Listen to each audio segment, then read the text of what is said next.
গোলাঘাটৰ বিশিষ্ট সাংস্কৃতিক কৰ্মী, বলিষ্ঠ মঞ্চ তথা ভ্ৰাম্যমানৰ অভিনেতা, ভাওনা প্ৰশিক্ষক, কবি, আবৃত্তিকাৰ সকলোৰে মাজত বাবা হিচাপে পৰিচিত প্ৰবাল প্ৰিয়াংশু দুৱৰা আৰু নাই।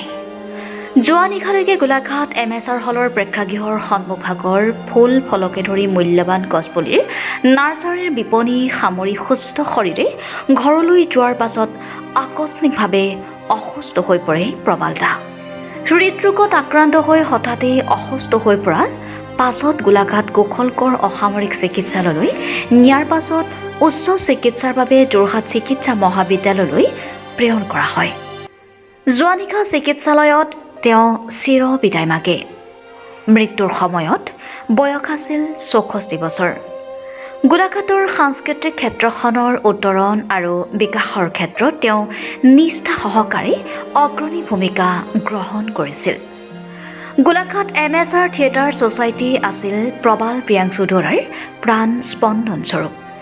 গোলাঘাট MSR থিয়েটাৰ ছ'চাইটিৰ প্ৰেক্ষাগৃহৰ মঞ্চত বলিষ্ঠ অভিনয়, কবিতা আবৃত্তিৰে দৰ্শকৰ মন জিনিবলৈ সক্ষম হৈছিল।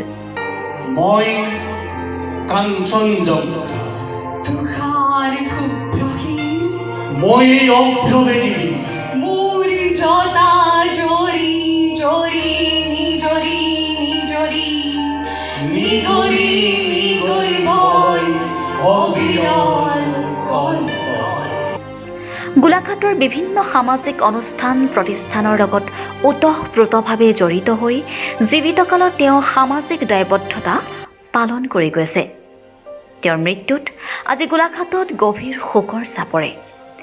গোলাঘাট নগৰৰ নতুন আমোলাপট্টি বাসগৃহৰ পৰা তেওঁৰ শৱদেহ শোভাযাত্ৰা কৰি গোলাঘাট MSR থিয়েটাৰ ছ'চাইটিলৈ অনা হয় আৰু অগণন গুণমুগ্ধই শেষ শ্ৰদ্ধাঞ্জলি নিবেদন কৰে।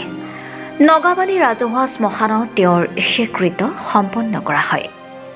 প্ৰবাল প্ৰিয়াংশু দুৱৰাৰ মৃত্যুত গোলাঘাট MSR থিয়েটাৰ ছ'চাইটিৰ ডাক্তৰ অজিত বৰুৱা, প্ৰশাসনীয় সম্পাদক দীপমণি খাটনিয়াৰ, সাংস্কৃতিক সম্পাদক উৎপল বৰুৱা, গোলাঘাট প্ৰেছ ক্লাবৰ কাৰ্যকৰী সভাপতি দিগন্ত কুমাৰ ভূঞা, সাধাৰণ সম্পাদক প্ৰবীণ কুমাৰ দাস, পশ্চিম গোলাঘাট শাখা সাহিত্য সভাৰ সম্পাদক স্বাগতা বৰা, গোলাঘাট জিলা ছাত্ৰ সন্থাৰ সভাপতি মিণ্টু গগৈ, সাধাৰণ সম্পাদক চিৰঞ্জীৱ বৰা, অসম জাতীয়তাবাদী যুৱ ছাত্ৰ পৰিষদৰ কেন্দ্ৰীয় উপসভাপতি জিতুল ৰাজখোৱা আদিয়ে গভীৰ শোক প্ৰকাশ কৰি শোকসন্তপ্ত পৰিয়ালবৰ্গলৈ সমবেদনা জ্ঞাপন কৰিছে।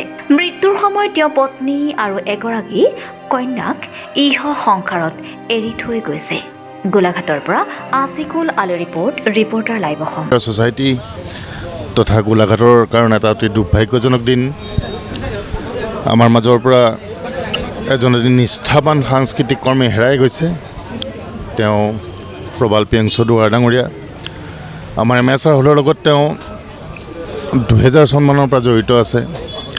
মই তেওঁক ব্যক্তিগতভাৱে বহুতো অনুষ্ঠান প্ৰতিষ্ঠানৰ লগত জড়িত হোৱা দেখিছোঁ আৰু বিশেষকৈ তেখেতৰ যিটো নিষ্ঠা আৰু সৰু ল'ৰা ছোৱালীৰ ক্ষেত্ৰত, সৰু ল'ৰা ছোৱালীক আগুৱাই নিয়াৰ ক্ষেত্ৰত যিটো তেখেতৰ সংকল্প আছিল, সেইটো আমি বহুত আগৰ পৰাই দেখা পাইছিলোঁ।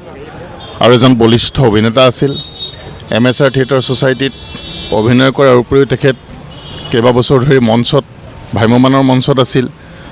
তাৰ লগতে আমাকো তেখেতে ভাওনা শিকাইছিল। ভাওনাত কি ধৰণে অভিনয় কৰিব লাগে, অতিৰঞ্জিত ভাওনাবিলাকৰ কি ধৰণে আমি অকণমান সলনি কৰিব লাগে, আৰু কবিতাত যথেষ্ট দখল আছিল। আজি কেইদিনমানৰ আগত আমাৰ 17 জানুৱাৰীত যি শিল্পী দিৱস হৈছিল, সেই শিল্পী দিৱসত তেখেতে নিজৰ ছোৱালীৰ লগত এটা কবিতাত আবৃত্তি কৰিছিল, আবৃত্তিৰ লগত অভিনয় কৰি গৈছিল। ইমান সাৱলীলভাৱে কৰিছিল, ইমান সুন্দৰভাৱে কৰিছিল। মই তেতিয়াই প্ৰবাল দাক কৈছিলোঁ যে আপোনাৰ বডি লেংগুৱেজ কিন্তু সঁচাকৈ মানিব লাগিব। আৰু যি কি নহওক, আমি এজন নিষ্ঠাৱান সাংস্কৃতিক কৰ্মী গোলাঘাটে হেৰুৱালোঁ।